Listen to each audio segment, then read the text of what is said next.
What's up, everyone? Good morning, and welcome back to another edition of the show. It is Tuesday, March 7th, 2023, and it's episode 372. Excited about this one. We're on the heels of conference weekend, but we're going to switch gears, and we have one of the young up-and-coming women in the country joining us on the show today. It's Janida Garcia. Janida, how are you today? I'm good. How are you? I'm doing great. Thanks for joining us. I know we want to get into your college decision, but before we do that, I kind of want to just take some time, get to know you, your story a little bit better, and then we'll hit it with where you're going. So just kind of start basic. Where are you from? What's it like? And how old did you were you when you got into wrestling? So I'm originally from Miami, Florida. And then I moved to California when I was about 7 years old. And I started wrestling when I was 14 years old.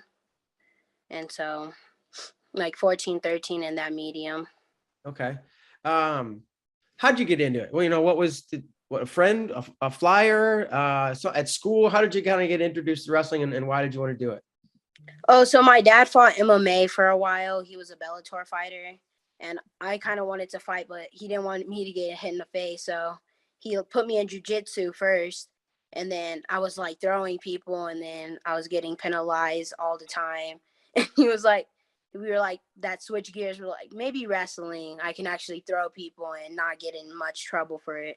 So I started 7th grade, and I just loved the sport and started to progress. That's great. So you actually you were wanting to you wanted to fight, and your dad was like, yeah, it's my girl. Yeah. Cool. I understand that completely, having daughters. And jiu-jitsu wasn't quite physical or rough enough. So you got the wrestling. It was like, this is my spot. I like it. That's cool. I'm glad to hear that.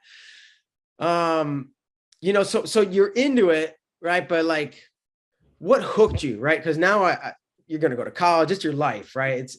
It's different from like a casual thing to like, once you're really into wrestling, you're really into wrestling. Was there a moment or a match or a practice or I don't know, an event that hooked you and you were like, I'm all in? Well, so I started with folk style, and I wasn't really feeling folk style too much until freestyle came in. I was seeing all the throws and the 5-pointers. And then when I hit my first 5-pointer during COVID, I was like, oh yeah, this is where I'm meant to be. Was that a practice or an event? No, the Viper Pit 2021. Yeah. Just hands around the belly, straight over the top, 5-pointer? Yeah, suplex. Yeah. That's awesome. I'm glad to hear that. Did you have success kind of right away, or did you struggle at all with when I got into it, only with the boys I would lose a couple of times, but I've always had success with the girls. And so that also made me like it too a lot, because I wasn't just getting beat on and beat on and beat on. I was kind of in the middle. Like I went to California USA State my first year in 7th grade, and I took 3rd, and I was like, okay, I can handle myself. Yeah, that's fantastic. So, as you're coming up to wrestling, you're into it now. When did you start to so now you hit this 5-point throw and you're kind of serious about it. When do you start looking ahead, like setting goals, whether it's, locally, statewide, nationally? When do you kind of start setting goals, and what were those like for you? So, always like every match I try to set a goal, like if it was the place, if it was to just make it to the second day. And I've always try to find the best person, and like my always goal for every tournament, I'm like, all right, if this person's like the top, all right, my goal is to beat this person. And then I keep looking on who's ahead of me, or I'm beating them. I'm going to destroy them. I'm going to get close. Yeah. Can you think back to an event where, you weren't the favorite and you set a goal to beat someone and you ended up achieving that? Probably Napa my freshman year. I wasn't really like looking like to place or anything. Like I wasn't seeded or anything. And I had Katie Gomez. And then I beat her, made it to the semis, then lost. But it was a big win for me, because I had no idea what national wrestling was at the time. And then I was like, oh, she's a nationally ranked wrestler. That's probably huge for your confidence, huh? Yeah, I was. Yeah, that's great. And so now you're in Colorado. I don't know right this second, but yes, you're living and training in Colorado, right? Yes. So explain to me how that opportunity presented itself and the thoughts that went behind making that decision to move out there. So after I placed at third at women's national, Jessica Medina kind of reached out to me and she was like, do you want to come to the training center? And I was like, oh yeah. But I was already in the transition of moving out here because in California, I felt like I wasn't getting as much competition as I felt I should. And then there's a lot of folk style coaches and freestyle coaches, and I want to be more around Greco coaches. So we reached out to Betterman, Joe Betterman, and kind of got in the room with him and started working my Greco and stuff like that. Cool. What do you like about Greco? I love the throws, love the positioning, just upper body because I'm not really a shooter. I like to tie up and get in there. Yeah. What kind of techniques and tactics have you learned and picked up out there with Betterman? Like with our body locks, it's different from freestyle and Greco. From like Greco, you throw to the open side with a body lock, and freestyle, you throw to trap arm side. And then different ways to have the wrist, different ways to get positioning, some off balancing. Yeah. Yeah. How much do you think about wrestling and technique and some things you just described? They're very small but very important details. Yeah. Right. Do you spend much time outside of practice and outside of like actual wrestling time thinking about wrestling and trying to understand it? Yeah, I watch film a lot of my day. If I'm not doing my schoolwork, I'm usually watching film, looking at the way people move. Yeah, cool. Um, when did you look forward and start thinking, you know what, I want to wrestle in college and maybe beyond? And what was that thought process like for you? So growing up, like my family's never had a lot of money, so like college wasn't really like, oh, we're certain for fact we're going to go to college. But then when I started winning and wrestling, and then starting to see my name pop up more, people actually knowing who I am, I was like, I could probably go to school for this. And then coaches were reaching out with scholarships, and I was like, yeah, this could pay for my education too. Yeah.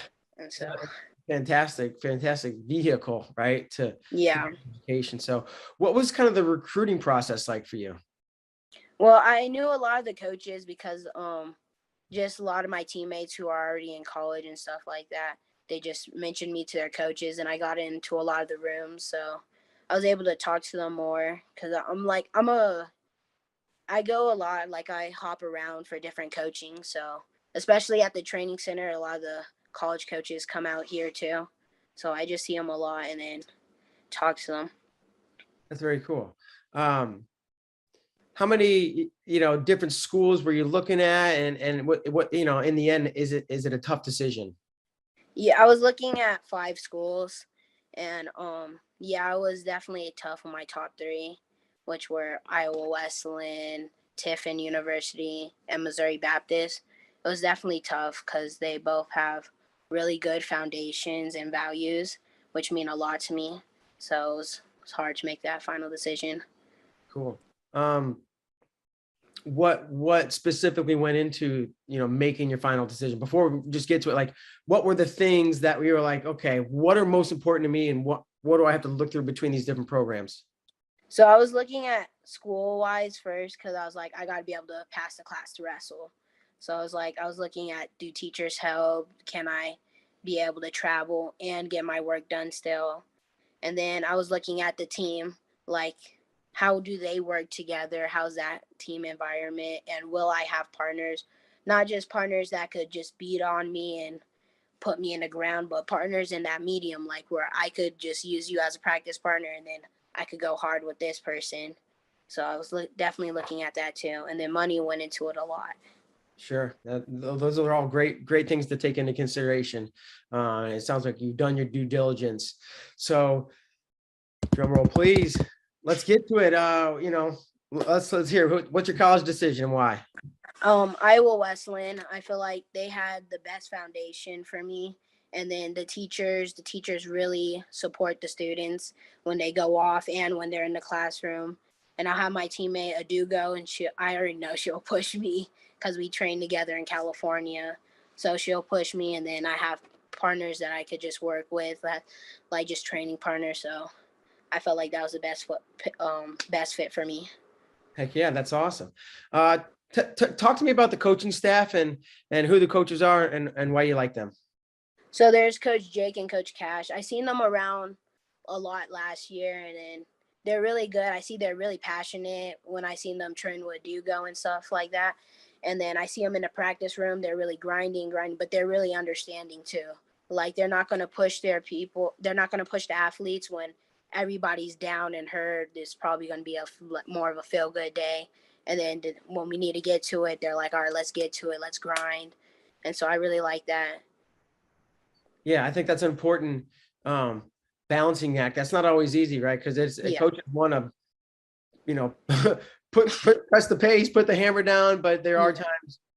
Well, there's a lot of times when that's good, but there's also times when you need to be able to read the athletes, and college wrestling is hard, right? Yeah. So, there are going to be days when the student athletes aren't feeling good, and the coaches need to recognize that. So yeah, they're very flexible coaches, understanding coaches, and I like that about them. Absolutely. So what are your goals? You're heading off to college. What are your goals for college, and do you want to wrestle beyond college? Yeah, I'm looking to be 4-time national champ in college, and then go 2024, 2028 Olympics. And that's what I'm really looking. And then probably after 2028, probably transition into MMA and actually get fighting. Ooh, does your dad know this? Yeah, I told him. After he told me I couldn't fight, I was like, all right, when I'm done wrestling, I'm gonna fight. That's great. So I guess 2 questions, right? One, wrestling wise, are there, who do you look up to? Do you have role models or people you aspire to be like? Yeah, I really look up to Jenna Burkett. She's out here with me too at the training center, and Tamira Minsa and Sarah, just like the Olympians that I train with here. Yeah. They really set the bar high. I practice with them a lot. They go hard, but just their mentality, they might pound me into the ground and be like, hey, it's okay, just get back up, keep trying. Like, you're not going to win, but you have to have that mentality that you can take me down. And they really build my personality up, build my spirit, keep pushing me. And they're really good people, really good mindset. Like Jenna just had surgery, and I already see her back in the room just walking around and stuff. And I'm like, yeah, really good vibes all around. Yeah, you man, those are some great role models, and they're in, we're in one of the best eras for women's wrestling, top to bottom. Our teams, nails, not just on the mat, not just in the competition side, but as you mentioned, the way they train and the mentalities they bring. So a great situation for you there. Same kind of question with MMA. Do you follow MMAs closely, and do you have role models that you aspire to be like?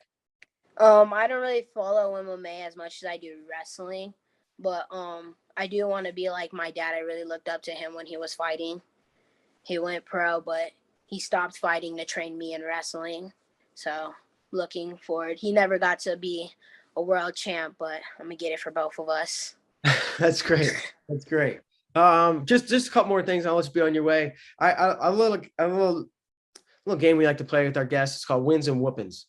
Right. So if you can think back over all your matches you've ever wrestled, like one win that stands out as memorable, it can be your best, or can be a comeback, or it can be somebody who used to always beat you and you finally beat them. It can be anything.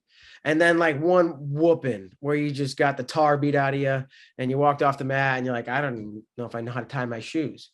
So I'm thinking of one win and one loss that both stand out as memorable. You can answer either one first. So one loss is when I wrestled Karina Blades in the Sunshine Duels.